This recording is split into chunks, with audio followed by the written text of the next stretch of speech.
உம்முடைய திரு ரத்தத்தினால் இங்கு இருக்கின்ற எல்லா பிள்ளைகளையும் கூட நிரப்புகிறார். உம்முடைய திரு கரங்களினால் தொடுபடியாக வேதனை மிகுந்த அந்த திரு கரங்களினால் எங்களை தொடுகிறார். திரு ரத்தத்தை ஊற்றெடுத்த அந்த திரு கரங்களினால் இயேசுவே உடைய பிள்ளைகளுடைய குடும்பங்களை தொட்டு ஆசீர்வதிக்கும்படியாக நாங்கள் வேண்டும். மனதில் பலவிதமான பாரங்களோடு அவர்கள் வந்திருக்கிறார்.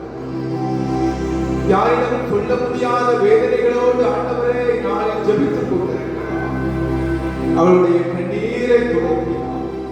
இயேசுவே உடைய கவலைகளை எல்லாம் போக்கும்படியாக இந்த தவக்காலம் நிறைவேறியதும் உடைய பிள்ளைகள் எந்த தேவைக்காக எந்த ஆசீர்வாதத்திற்காக ஜெபிக்கிறார்கள் அத்துணை தேவைகளும் சந்திக்கப்படும்.